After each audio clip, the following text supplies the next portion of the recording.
세상에 이런 일이 또 있을까요? 모든 증거가 한 남자를 살인범으로 지목하고 사형 집행이 불과 몇 시간 앞으로 다가온 절체절명의 순간입니다. 인간이 만든 법의 이름 아래 한 생명이 영원히 사라지기 직전이었죠. 그런데 이 모든 판을 뒤엎을 열쇠를 사람이 아닌 한 마리 진돗개가 들고 나타났습니다. 자신의 주인이 억울한 누명을 썼다는 사실을 세상에 알리기 위해 3년이라는 긴 시간을 웅크려 기다려온 충견누리. 오늘은 법과 제도가 외면한 진실을 밝혀내고 죽음의 문턱에서 주인을 구한 한 사형수와 그의 반려견 누리가 만든 눈물 없이는 들을 수 없는 기적 같은 이야기입니다. 사형수의 마지막 아침, 새벽의 냉기가 감방의 두꺼운 철문을 뚫고 스며드는 시간이었습니다. 서울 구치소의 가장 깊숙한 곳, 태색빛 벽으로 둘러싸인 독방에서 이성우는 희미하게 잠에서 깨어났습니다. 잠이랄 것도 없는 악몽과 현실의 경계에서 뒤척이는 하룻밤이 또 지나간 것이죠. 눈을 뜨자마자 그를 맞이한 것은 차갑고 축축한 공기와 어둠 속에서 희미하게 빛나는 작은 창살뿐이었습니다. 3년 전 오늘 이성우의 삶은 지금과는 완전히 다른 모습이었습니다. 그는 남들처럼 평범하게 회사를 다니고 따뜻하지만 성실하게 월급을 모으며 미래를 꿈꾸던 청년이었습니다. 그의 가장 큰 행복은 퇴근 후 집 앞에서 꼬리를 흔들며 그를 반기는 반려견 누리와 함께하는 시간이었습니다. 주말이면 누리의 목줄을 잡고 동네 공원을 산책하며 소소한 행복을 만끽하던 우리와 다를 바 없는 그런 사람이었습니다. 하지만 그 모든 평범한 일상은 단 하루 만에 지옥으로 변했습니다. 회사 상사가 싸늘한 주검으로 발견되었고 현장에 함께 있었다는 이유만으로 이성우는 살인범으로 몰렸습니다. 진짜 범인은 따로 있었습니다. 막강한 부와 권력을 손에 쥔 재벌 3세 장민혁. 자신의 추악한 범죄를 은폐하기 위해 장민혁은 자장만만하고 힘없는 이성우를 희생양으로 삼았습니다. 이성우는 법정에서 목이 쉬어라 자신의 결백을 외쳤습니다. 하지만 장민혁이 돈으로 매수한 거짓 증인들과 조작된 증거들 앞에서 그의 진실한 외침은 그 누구의 마음도 움직이지 못했습니다. 결국 사법부는 그의 손을 들어주지 않았고 대한민국에서 가장 무거운 형벌인 사형을 선고했습니다. 그리고 오늘 바로 그 형이 집행되는 마지막 날이었습니다. 모든 희망과 기대를 내려놓은 이성우의 눈은 초점을 잃은 채 허공을 맴돌았습니다. 그때 복도를 울리는 무거운 발소리가 그의 감방 앞에서 멈춰섰습니다. 끼익 하는 소리와 함께 작은 배 식구가 열리고 도도관의 무감각한 목소리가 들려왔습니다. 마지막으로 남길 유언이나 소원이 있느냐는 기계처럼 차가운 질문이었습니다. 한참 동안 침묵을 지키던 이성우는 달라진 목소리로 아주 작은 소원을 말했습니다. 지난 3년 동안 꿈속에서도 단 한 번을 잊어본 적 없는 유일한 가족, 그의 반려견 누리의 얼굴을 마지막으로 한 번만 보고 싶다는 것이었습니다. 따뜻했던 누리의 체온, 자신을 바라보던 그 순수한 눈빛을 마지막 기억으로 안고 떠나고 싶다는 한 남자의 처절하고도 간절한 마지막 바람이었습니다. 사라진 희망, 사라진 누리. 이성우의 마지막 소원은 규정에 따라 신속하게 그의 유일한 연고자, 전 여자친구였던 한지원에게 전달되었습니다. 이른 아침 구치소에서 걸려온 한 통의 전화는 한지원의 세상을 송두리째 무너뜨렸습니다. 수화기 너머로 들려오는 도도관의 사무적인 목소리 하나하나가 비수처럼 그녀의 심장에 박혔습니다. 이성우와는 이미 헤어진 사이였지만 한지원은 지난 3년간 단 한순간도 그의 결백을 의심해 본 적이 없었습니다. 그녀는 그의 무죄를 입증하기 위해 다니던 직장까지 그만두고 탄원서를 내고 변호사를 찾아다니며 할 수 있는 모든 일을 했습니다. 하지만 거대한 권력이라는 현실의 벽 앞에서 그녀의 노력은 번번이 좌절되었고 결국 오늘이라는 최악의 날을 맞이하고 만 것입니다. 전화기를 붙잡고 한참을 오열하던 한지원은 흐르는 눈물을 소매로 거칠게 닦아냈습니다. 지금은 슬픔에 잠겨 있을 시간이 아니었습니다. 이성우의 마지막 소원만큼은 반드시 들어줘야 했습니다. 이성우가 체포된 직후 오갈데 없어진 누리를 데려와 지금껏 가족처럼 돌봐온 것은 바로 한지원이었습니다. 그녀는 슬픔으로 무겁게 가라앉은 몸을 억지로 일으켜 누리를 데리고 나갈 채비를 했습니다. 누리야, 이리 와. 아빠 보러 가자. 그녀는 애써 밝은 목소리로 누리를 불렀지만 이상하게도 아무런 기척이 없었습니다. 늘 소파 밑 자기 자리에서 그녀를 바라보던 누리가 보이지 않았습니다. 불안한 예감이 엄습했습니다. 한지원은 누리의 이름을 부르며 온 집안을 미친 듯이 찾아다녔습니다. 침대 밑, 옷장 안, 베란다 구석까지. 하지만 누리의 그림자조차 보이지 않았습니다. 그러다 그녀의 시선이 현관문에 닿았습니다. 평소와 달리 현관문이 아주 살짝 열려 있었던 것입니다. 그 순간 한지원의 심장이 바닥으로 떨어지는 듯했습니다. 누리가 집을 나간 것입니다. 어떻게 이런 일이. 이성우의 마지막 소원마저 들어줄 수 없게 되었다는 끔찍한 절망감이 해일처럼 그녀를 덮쳤습니다. 이대로 모든 것이 끝나는 건가. 무력감에 다리에 힘이 풀려 주저앉으려던 순간 그녀는 정신을 차리고 떨리는 손으로 전화기를 들었습니다. 유일하게 기댈 수 있는 사람, 경찰인 오빠 한지훈에게 다급하게 전화를 걸었습니다. 수화기 너머로 들려오는 오빠의 목소리에 그녀는 거의 울부짖다시피 상황을 설명했습니다. 제발 누리를 찾아달라고, 시간이 정말 얼마 남지 않았다고 애원했습니다. 충성심이 이끈 발걸음. 동생의 절규에 가까운 연락을 받은 한지훈은 보고 있던 서류를 내팽개치고 곧바로 한지원의 집으로 향했습니다. 장백하게 질린 채 넋을 놓고 있는 동생의 모습에 그는 더 이상 아무것도 묻지 않고 날없이 그녀의 어깨를 감싸 안았습니다. 그는 경찰로서 이성우의 사건 기록을 처음부터 검토해 본 적이 있었습니다. 무언가 석연치 않은 구석이 많다고 느꼈지만 물증과 증언이 너무나 명확하게 이성우를 범인으로 지목하고 있어 어쩔 도리가 없었습니다. 하지만 지금은 그런 생각을 할 때가 아니었습니다. 동생의 간절한 부탁과 한 남자의 마지막 소원을 위해 그는 최선을 다해야 했습니다. 두 사람은 아파트 단지 구석구석을 샅샅이 뒤지고 관리사무소에 연락해 방송까지 부탁했습니다. 하지만 누리의 행방은 오리무중이었습니다. 시간은 무심하게 흘러갔고 두 사람의 얼굴에는 초조함과 절망의 빛이 점점 짙어졌습니다. 희망이 거의 사라져갈 무렵 문득 한지훈의 뇌리에 한 장소가 섬광처럼 스쳐 지나갔습니다. 바로 집 근처의 술밭 공원이었습니다.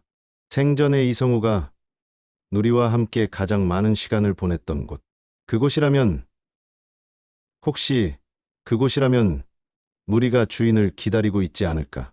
한지훈과 한지원은 마지막 희망의 끈을 붙잡고 잊힌 듯이 공원으로 차를 몰았습니다. 공원은 평화롭기 그지없었습니다. 이른 아침부터 산책을 나온 동네 주민들과 신나게 뛰어노는 다른 개들의 모습이 오히려 두 사람의 마음을 더욱 비참하게 만들었습니다. 두 사람은 공원 입구에서부터 서로 다른 방향으로 흩어져 목이 터져라 누리의 이름을 외치며 찾아 헤맸습니다. 제발, 제발. 간절한 기도가 절로 나왔습니다. 한참을 헤맸을까? 수풀을 헤치며 나아가던 한지훈의 눈에 공원 가장 구석진 곳, 낡고 해진 벤치 아래 웅크리고 있는 갈색 형체가 들어왔습니다. 틀림없는 누리였습니다. 안도감과 기쁨에 한지훈은 큰 소리로 누리를 불렀습니다. 하지만 누리의 반응은 예상과 전혀 달랐습니다. 주인을 본 개가 으레그렇듯 꼬리를 흔들며 달려오기는커녕 자리에서 꼼짝도 하지 않은 채 이상한 행동을 반복했습니다. 계속해서 자신의 낡은 목줄을 앞발로 다급하게 긁어대며 알아들을 수 없는 낑낑거리는 소리를 내뱉었습니다. 그 눈빛은 단순한 동물의 것이 아니었습니다. 무언가 아주 중요하고 절박한 사실을 알리려는 듯 필사적인 의지가 담긴 눈으로 한지훈을 똑바로 바라보고 있었습니다. 목줄에 숨겨진 진실, 누리의 기이한 행동에서 한지훈은 단순한 불안감을 넘어선 무언가 강렬한 메시지를 읽었습니다. 경찰로서의 오랜 경험이 그의 온몸에 경고 신호를 보내고 있었습니다. 그는 조심스럽게 누리에게 다가가 무릎을 꿇고 눈을 맞췄습니다. 그리고는 누리의 목에 걸린 낡은 가죽 목줄을 천천히 풀어냈습니다. 3년이라는 세월의 무게가 느껴지는 손때 묻고 색이 바랜 목줄이었습니다. 목줄을 이리저리 살펴보던 한지훈의 손끝에 무언가 이질적인 감촉이 느껴졌습니다. 목줄 안쪽 두 겹으로 덧대어진 가죽의 박음질, 일부가 미세하게 뜯어져 있었고 그 안에 손톱보다도 작은 무언가가 딱딱하게 만져졌습니다. 심장이 미친 듯이 요동치기 시작했습니다. 한지훈은 조심스럽게 박음질을 뜯어내고 그 안에 숨겨져 있던 것을 꺼내 들었습니다. 그것은 바로 먼지가 뽀얗게 쌓인 초소형 USB 메모리였습니다. 이게 왜 여기에? 한지훈과 그의 부름에 달려온 한지원은 믿을 수 없다는 표정으로 서로를 바라보았습니다. 두 사람은 곧장 주차된 차로 달려가 떨리는 손으로 USB를 노트북에 꽂았습니다. 제발, 부디. 노트북이 부팅되는 짧은 순간이 영겁처럼 느껴졌습니다. 마침내 폴더가 열리고 그 안에 들어있는 단 하나의 동영상 파일을 클릭했습니다. 화면이 밝아지며 나타난 영상에 두 사람은 숨을 쉬는 것조차 잊었습니다. 영상에 담긴 것은 사건 당일 호텔 복도와 로비의 CCTV 원본이었습니다. 경찰이 증거로 제출했던 교묘하게 편집된 영상이 아니었습니다. 영상 속에는 진범 장민혁이 피해자와 언성을 높이며 심하게 다투는 장면이 고스란히 담겨 있었습니다. 분노를 참지 못한 장민혁은 피해자의 멱살을 거칠게 움켜쥐고 화장실로 그를 끌고 들어갔습니다. 잠시 후 장민혁 혼자 헝클어진 옷매무새를 가다듬으며 화장실에서 빠져나왔고 그로부터 몇 분 뒤 복도를 지나가던 이성우가 열린 화장실 문 안을 보고는 경악하며 뒷걸음질 치는 모습까지 사건의 모든 진실이 그 안에 담겨 있었습니다.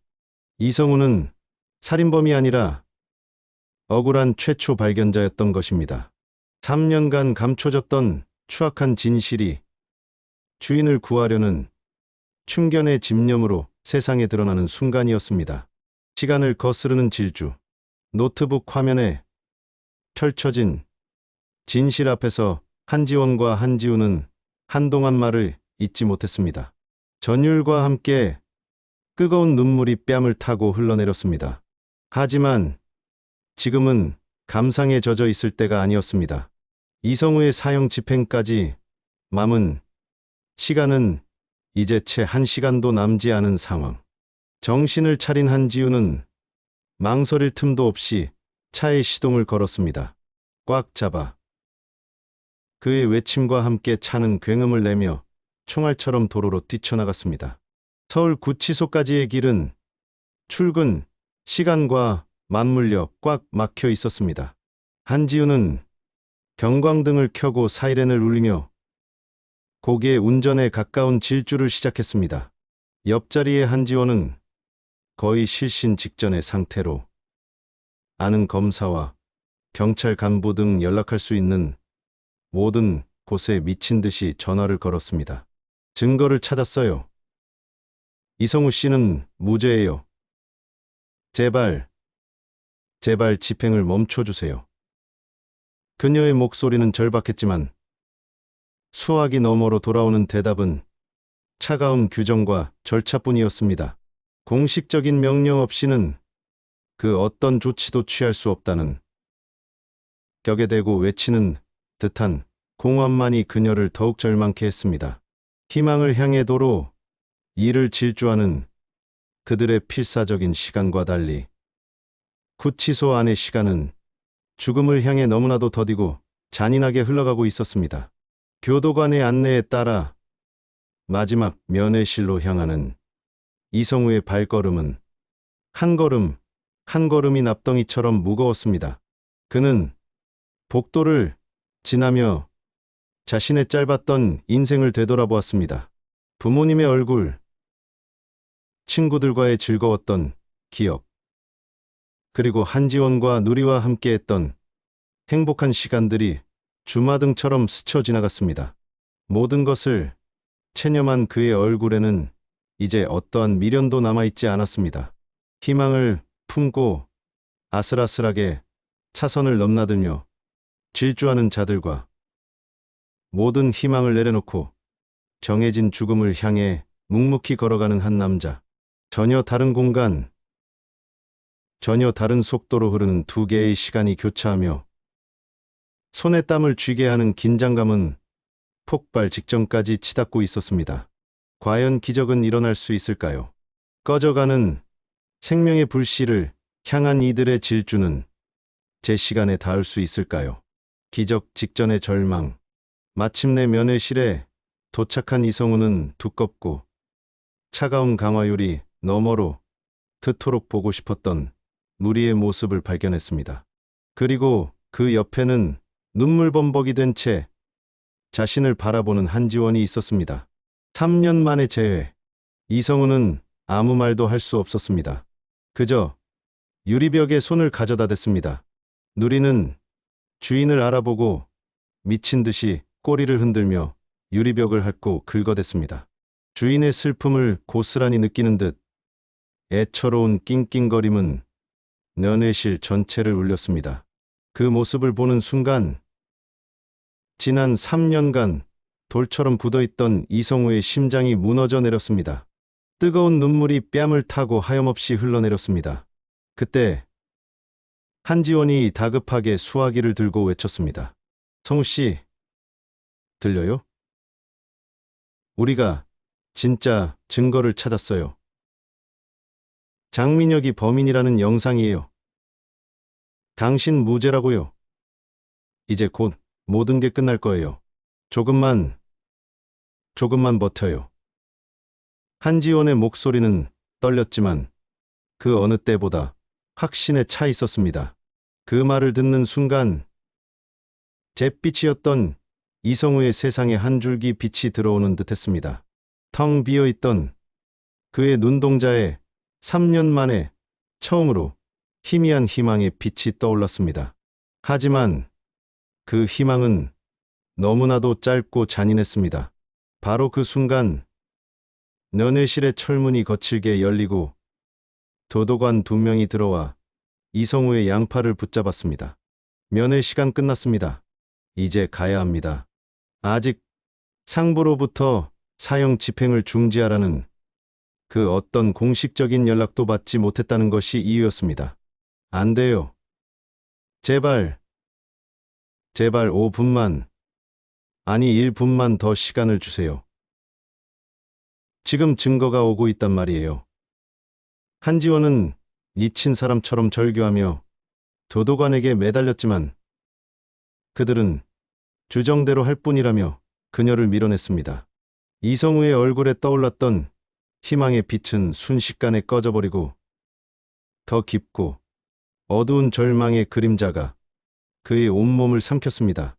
기적을 바로 눈앞에 두고 모든 것이 물거품이 될 위기에 처한 것입니다. 희망은 다시 절망으로 바뀌었고 야속한 시간은 이성우를 가차없이 죽음의 문턱으로 끌고 가고 있었습니다. 멈춰진 시간, 되찾은 삶.